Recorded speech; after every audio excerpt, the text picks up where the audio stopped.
તો આપણે આકૃતિ અને આલેખ દોરતી વખતે ધ્યાનમાં રાખવાની બાબતો વિશે અભ્યાસ કરીએ. આકૃતિ અને આલેખના પ્રકારની પસંદગી અને રજૂઆત. કોઈપણ ચિત્રને વધુ આકર્ષક અને અસરકારક બનાવવા માટે તેના પ્રકારની પસંદગી મહત્ત્વની બને છે. દાખલા તરીકે કેટલીક વિભાજિત સ્તંભ આકૃતિ તથા વૃત્તાંશ આકૃતિ બંને દ્વારા રજૂ થઈ શકે છે. તે બેમાંથી કઈ આકૃતિની રજૂઆત વધુ અસરકારક છે તે માટે પસંદગી કરવી પડે છે. હવે સ્તંભ આકૃતિના અલગ અલગ પ્રકાર પડે છે, બરાબર. સામસામેની આકૃતિ, વિભાજિત સ્તંભ આકૃતિ, બરાબર, વૃત્તાંશ આકૃતિ. તો આલેખના પ્રકાર પ્રમાણે આપણે જે અનુકૂળ હોય, જે અસરકારક હોય તેની રજૂઆત કરવાની હોય છે. બીજું, સ્પષ્ટતા. ચિત્રની રજૂઆત સ્પષ્ટ અને સ્વચ્છ હોવી જોઈએ. વિવિધ વિભાજનોને અલગ રંગ કે શેડ દ્વારા દર્શાવવામાં આવે છે. આપણે જનરલી આલેખ દોરતા હોઈએ ત્યારે આપણને એવું ટીચર શીખવવામાં આવે કે એમ આલેખ દોર્યો હોય તો બે આલેખ બાજુમાં દોર્યા હોય તો આપણે એકમાં આ રીતે લીટો કરીએ, બરાબર, એકમાં આપણે આ રીતે ડિઝાઇન કરીએ, બરાબર, જેનાથી બે આલેખ એકબીજાથી અલગ પડી શકે છે, બરાબર. તો એ જે માહિતી કેવી સ્વચ્છ, અલગ શેડમાં રંગ વ્યવસ્થિત કરેલો હોવો જોઈએ, બરાબર, તો જેનાથી આપણે માહિતી વ્યવસ્થિત દર્શાવી શકીએ. ચોક્કસ સ્કેલમાં આંકડાઓના આધારે આકૃતિ કે સ્તંભના આલેખમાં સ્કેલમાં માપ લેવું જોઈએ, જેથી તે ચિત્ર યોગ્ય કદનું બને.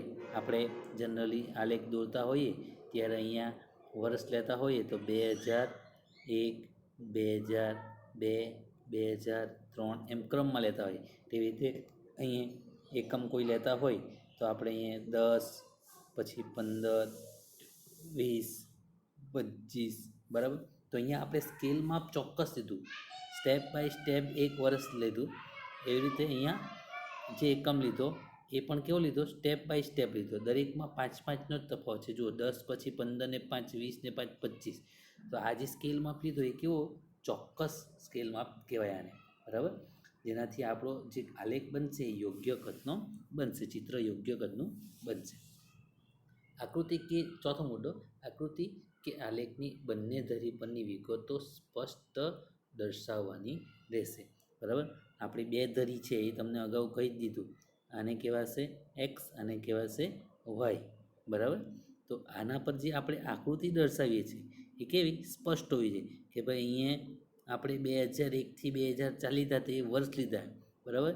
અહીંયા વસ્તુની કિંમત લીધી, બરાબર. તો એ કેવું હોવું જોઈએ, સ્પષ્ટ, વિગતો સ્પષ્ટ લખેલી હોવી જોઈએ, જેથી આ આકૃતિ કે આલેખ જોનાર વ્યક્તિ તરત ઓળખી શકે કે ભાઈ આ અહીંયા 2001થી આ 2009 છે, વર્ષ છે, ઉપર આ જાય છે વસ્તુની કિંમત છે, બરાબર. ત્યાર પછી આંકડાકીય માહિતીનો સ્ત્રોત. આકૃતિ કે આલેખમાં જે આંકડાકીય માહિતી માટે રજૂ કરાયા હોય તે માહિતી અને સ્ત્રોત દર્શાવતી આકૃતિ કે આલેખની વિશ્વસનીયતા વધે છે, બરાબર, અને ચિત્ર અધિકૃત બને છે. તો એ કદાચ તમને ખ્યાલ નહીં હોય, પરંતુ તમે બુકમાં જોયું હશે કે જનરલી આ રીતે આલેખ દોર્યો હોય, બરાબર. તો આલેખના અહીંયા નીચે અથવા તો અહીંયા ઉપર ટોપ પર એનો સ્ત્રોત લખ્યો હોય કે આ આંકડાઓ જે છે અહીંયા બતાવ્યા છે વર્ષ, વસ્તુની કિંમતના, બરાબર. તો એ સ્ત્રોત ક્યાંથી મેળવ્યો છે, કઈ જગ્યાએથી, કે ભાઈ ગવર્મેન્ટે જાહેર કરેલા 2005ના આંકડા, કે પછી આપણે કોઈ જગ્યાએથી જે માહિતી મેળવી હોય તે સ્ત્રોત અહીંયા લખાય, જેથી આપણે જે આલેખ કે ચિત્ર દોર્યું છે એ કેવું હોય, સ્પષ્ટ, આપણે એને લોકોને વિશ્વાસ આવે, મતલબ કે આંકડા સાચા છે, બરાબર. તો આ રીતે આટલા મુદ્દાઓને ધ્યાનમાં રાખીને આલેખ આપણે દોરવાનો રહેશે, બરાબર. જ્યારે પણ તમે આંકડાશાસ્ત્ર કે અર્થશાસ્ત્રમાં આવે આ ચેપ્ટરમાં આલેખ દોરવાનો, તો આવી બાબતે બધી બાબતોનું આપણે ધ્યાન રાખવાનું છે. વિડીયોમાં કોઈ પણ મુદ્દો ન સમજાય તો તમે મને પૂછી શકો, બરાબર. ત્યાર પછી હવે આપણે આગળના મુદ્દા પર જઈએ, આકૃતિના પ્રકાર, ટાઈપ ઓફ ડાયાગ્રામ્સ. આકૃતિ સામાન્ય રીતે વપરાતા અનેક પ્રકારો છે, જેમ કે ચિત્રાકૃતિ, છૂટછવાયા બિંદુઓ અને વિકર્ણો દર્શાવતી આકૃતિ, સમય આધારિત અને અન્ય પરિબળો કે રેખા દર્શાવતી આકૃતિ, વર્તુળ આકૃતિ, સ્તંભ આકૃતિ, વૃત્તાંશ આકૃતિ, બરાબર. તો આ બધી આકૃતિઓ આપણે અલગ અલગ મુદ્દાઓ જે કામના હશે એ શીખીશું. આ વિભાગમાં આપણે સમય આકૃતિ, સમય આધારિત આકૃતિ અને સ્તંભ આકૃતિ અને વિતાંશ આકૃતિ વિશે જોવાનું છે. બરાબર, આ 3 બાબતોનો અભ્યાસ કરવાનો છે. બરાબર, એટલે મતલબ આ બધી આનો આપણને અભ્યાસક્રમમાં સમાવેશ નથી, એટલે આપણે જોઈશું નહીં. તો આ 3 મુદ્દાની આકૃતિનો આપણે હવે અભ્યાસ કરીએ. તો સૌપ્રથમ જોઈએ આપણે સમય આધારિત રેખાકૃતિ. સામાન્ય રીતે રેખાકૃતિ 2 ચલ વચ્ચેના સંબંધની રેખા કે તેનો ધાર દર્શાવે છે. દાખલા તરીકે માંગ રેખા, પૂર્વોત્તર રેખા ધોરણ 11માં આવી જ ગયું છે. આ પ્રકારની આકૃતિમાં સ્વતંત્ર ચલ એક્સની ધરી અને પરતંત્ર ચલ વાય ધરી પર દર્શાવાય છે. સમય સંદર્ભમાં કોઈ એક ચલને સ્વયં સ્પષ્ટ વર્ણનો દર્શાવતી આકૃતિ અર્થશાસ્ત્રમાં વારંવાર વપરાય છે. દાખલા તરીકે વિવિધ વર્ષોમાં વસ્તીની સંખ્યા, વિવિધ વર્ષોમાં ફુગાવાનો દર, વિવિધ વર્ષોમાં સાક્ષરતાનો દર.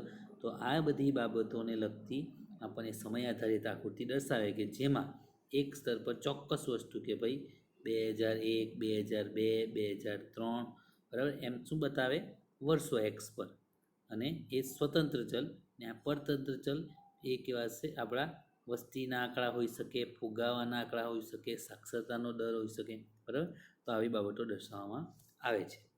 તો અહીંયા એક ઉદાહરણ આપ્યું છે જેને આપણે આકૃતિ રેખા આકૃતિ કહી શકીએ. બરાબર, તેના દ્વારા બતાવવામાં આવ્યું છે કે અહીંયા તમને આપવામાં આવ્યું છે વર્ષ 1951થી લઈને 10 ગાળામાં 2011 સુધીના વર્ષ આપ્યા છે કે 51થી 61, 71થી 61થી 71, 71થી 81, 81થી 91, 91થી 2001, 2001થી 2011 બધા વચ્ચે 10 વર્ષનો સમયગાળો છે, એટલે સતત માહિતી કહેવાય. બરાબર, ત્યાર પછી બાજુમાં વસ્તીનો વૃદ્ધિનો દર. હવે વસ્તી વૃદ્ધિનો દર એટલે કે વસ્તીનો વધારો. બરાબર, ટકામાં બતાવ્યું છે કે 1951થી 61માં વસ્તી કેટલી વધી? 21.64. 61થી 71માં વસ્તીનો વધારાનો દર 24.80. 71થી 81માં વસ્તી વૃદ્ધિનો દર 24થી 66. પછી 24.66. 81થી 91માં 23.87. 91થી 2001માં વસ્તી વૃદ્ધિનો દર 21.54 અને 17થી 64માં 2001થી 2011માં 17.64. તો અહીંયા આપણે એમ ડાયરેક્ટ વસ્તુ સમજી નથી શકતા કે વસ્તી વૃદ્ધિનો દર કેવી રીતે વધ્યો છે, અથવા તો સામાન્ય કોઈ આપણે એમ સમજી પણ લઈએ પણ બધાને આ રીતે સમજાતું નથી. કોઈક આ આંકડા જોઈને જ સમજી જાય કે ભાઈ શરૂઆતમાં વસ્તી વૃદ્ધિનો દર ઓછો તો પછી વધ્યો. બરાબર, ત્યાર પછી પાછો ધીરે ધીરે ઘટતો જાય છે. બરાબર, પરંતુ આ જ વસ્તુને સમજવા માટે આપણે શું દોરવાની આવે? અર્થશાસ્ત્રમાં આકૃતિ દોરવામાં આવે કે આલેખ દોરવામાં આવે. બરાબર, સમય આધારિત રેખાકૃતિ કહેવાય એને. તો અહીંયા આ રીતે એક્સ અને વાય, બરાબર, અને વાય કહેવાશે અને એક્સ કહેવાશે. બરાબર, શૂન્યથી શરૂ થાય. અહીંયા 1951થી અહીંયા હું આકૃતિમાં જ તમને દર્શાવી દઉં છું કે આ જે વર્ષ છે 1, 2, 3, 4, 5 બરાબર 10 વર્ષના સમયગાળા એ તમને અહીંયા બતાવવામાં આવ્યા છે. બરાબર, અને આ જે વસ્તી વૃદ્ધિનો દર છે એ તમને દર્શાવવા માટે 0થી શરૂઆત થાય છે આલેખમાં. એટલે 5-5નો ગાળો લીધો છે. તમને અગાઉ પણ મુદ્દામાં આવી ગયું છે કે ભાઈ આપણે શીખ્યા કે આલેખ કે આકૃતિમાં દોરતી વખતે જે માહિતી છે તેનું માપ કેવું ચોક્કસ સ્કેલમાં કહું જોઈએ. બરાબર, એ આપણે શીખ્યા ત્યારે કે ભાઈ ચોક્કસ સ્કેલ માપના આધારે જ આકૃતિ દોરવામાં આવે છે. તો અહીંયા ચોક્કસ સ્કેલ માપ દોરવા માટે 5નો સમયગાળો વસ્તી વૃદ્ધિનો દર 5% તફાવત પર લીધો છે. 5, 10, 15, 20, 25, 30. બરાબર, આ તમે અલગ પણ લઈ શકો, 10-10નો સમયગાળો પણ લઈ શકો, 10, 20, 30. પરંતુ અહીંયા સૌથી નાનો અંક 17થી લઈને સૌથી મોટો 24.80 છે, એટલે એને ધ્યાનમાં રાખીને 5-5નો ગાળો લીધો. તમે 2 કે 3નો ગાળો પણ લઈ શકો કે 3, 6 ને 3, 9. બરાબર, આ રીતે પણ લઈ શકો. તો અહીંયા આપણો આલેખ પ્રમાણે પહેલા વર્ષમાં 1951માં વસ્તી વૃદ્ધિનો દર 21.64. તો પહેલા વર્ષની સીધી લાઇનમાં 21 પોઈન્ટ એટલે 20થી થોડું ઉપર 21.64 તમે લઈશું. એવી રીતે બીજા વર્ષ 10 વર્ષના સમયગાળા દરમિયાન 24.80, તો 25થી થોડું ઓછું. બરાબર, તો આ રીતે તમે જો આલેખ હોય તમારી પાસે ગ્રાફ બુક તો તમે આ રીતે સ્પષ્ટ એમાં એ દર્શાવી શકો, બરાબર. જે આંકડા દર્શાવવામાં આવ્યા છે તે પોઈન્ટ તમે આ રીતે અહીંયા દર્શાવી શકો, જેથી તમારી આકૃતિ આ રીતે બનશે. તો હવે આકૃતિ પરથી આપણે ડાયરેક્ટ જોઈ શકીએ કે 1951થી 2001થી 11ના સમયગાળા દરમિયાન વસ્તી વૃદ્ધિનો દર શરૂઆતમાં વધ્યો, ત્યારબાદ સતત ઘટતો જાય છે. આકૃતિ દ્વારા એકદમ સરળતાથી આપણે સમજી શકીએ. અને તમને સ્ત્રોતની વાત પણ અગાઉ કરી કે અહીંયા જે સેન્સસ ઓફ ઇન્ડિયા દ્વારા આ આંકડાઓ મેળવવામાં આવ્યા છે, એટલે આપણે આ આકૃતિના જે આંકડાઓ છે એ ચોક્કસ છે એમ કહી શકીએ, બરાબર. આલેખ દોરવાના નિયમોમાં તમને વાત કરી હતી કે આકૃતિ કે આલેખની આંકડાકીય માહિતીનો સ્ત્રોત, બરાબર, એ દર્શાવવામાં આવે તો એનાથી આકૃતિની વિશ્વસનીયતા વધે. તો એ બાબત અહીંયા આવી ગઈ, બરાબર. તો આકૃતિનો આંકડાઓ ચોક્કસ છે એટલે આપણને વિશ્વાસ આવી જાય કે આંકડા સાચા છે, બરાબર. હવે આપણે આગળ જોઈએ સ્તંભ આકૃતિ અને તેના પ્રકાર.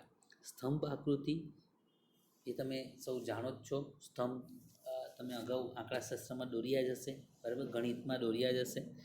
તો સ્તંભ આકૃતિ કોઈ એક ચલના મૂલ્યની વિવિધ વિભાગો વચ્ચેની વહેંચણી દર્શાવે છે. દાખલા તરીકે જુદા જુદા સમયે દેશમાં સાક્ષરતાનું પ્રમાણ, સ્ત્રી અને પુરુષોમાં કોઈ એક સમયે સાક્ષરતાનું પ્રમાણ. આવી આકૃતિ ઊભા કે આડા સ્તંભો દોરીને આપણે દર્શાવી શકીએ છીએ. દરેક વિભાગ કે સમય માટે એક જુદો સ્તંભ દોરવામાં આવે છે, બરાબર. તે સ્તંભની ઊંચાઈ, લંબાઈ, સમય એ ચલનું મૂલ્ય દર્શાવે છે. આમ સ્તંભોની ઊંચાઈ અને લંબાઈ દ્વારા ચલના મૂલ્યની વિવિધ વિભાગો કે સમયગાળા વચ્ચે સરખામણી થઈ શકે છે. સ્તંભ આકૃતિ સામાન્ય રીતે 3 પ્રકારની છે. આઈએમપી સવાલ: સાદી, પાસ પાસેની અને વિભાજિત, બરાબર. આ 3 પ્રકાર તમને ખબર હોવા જોઈએ. તો સૌપ્રથમ આપણે જોઈશું સાદી સ્તંભ આકૃતિ. તો સાદી સ્તંભ આકૃતિ કોઈ એક આધાર જેમ કે પ્રદેશ, સમયગાળો વગેરે ઉપર કોઈ ચલનું મૂલ્ય દર્શાવે છે. આ વિવિધ પ્રદેશો, સમયગાળા વગેરે માટે ચલના મૂલ્યની સરખામણી આકર્ષક રીતે રજૂઆત થઈ શકે છે. તો અહીંયા તમને એક ઉદાહરણ દ્વારા સ્તંભ આકૃતિ બતાવવામાં આવી છે. આ આંકડા છે, બરાબર, અને સ્ત્રોત લખવામાં આવ્યો છે કાલ્પનિક, એટલે કે આ માહિતી ચોક્કસ નથી, તમને માત્ર સમજૂતી માટે આપી છે. તો અહીંયા જાન્યુઆરી, ફેબ્રુઆરી, માર્ચ, એપ્રિલ બે મહિનાનો સમયગાળો લીધો છે, બરાબર. કુલ જાન્યુઆરીથી લઈને ડિસેમ્બર સુધીનો સમયગાળો લીધો છે, બરાબર.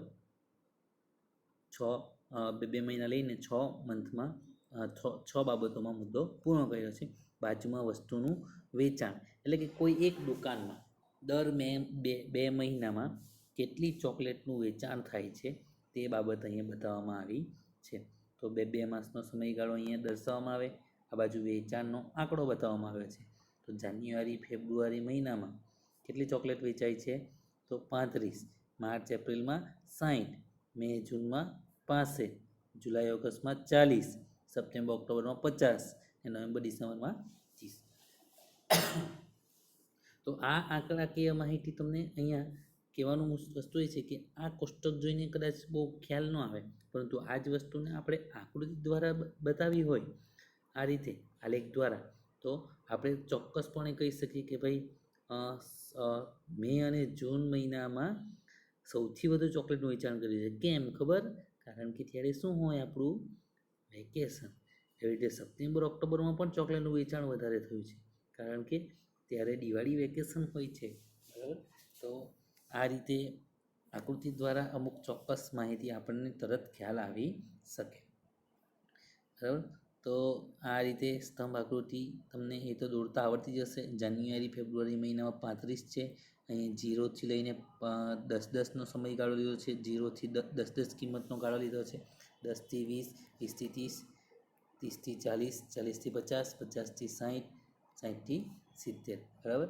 તો જાન્યુઆરીમાં 35 છે એટલે 30 અને 40ની વચ્ચે રાખી છે. પછી ફેબ્રુઆરીમાં 60 છે તો 60 આપણી પાસે છે જ. મે, જૂનમાં 65 છે તો એ પણ આંકડો આપણી પાસે ચોક્કસ મળી રહી છે 60 અને 70ની વચ્ચોવચ્ચ, બરાબર. તો તમારી પાસે લીટાવાળો લીલા કલરના લાઇનવાળો ગ્રાફ હોય તો તમે સરળતાથી આકૃતિ આવી તમે દોરી શકો. એ તમને બધાને આવડતી જ છે, બરાબર. એમાં વિશેષ કંઈ સમજવાની જરૂર નથી.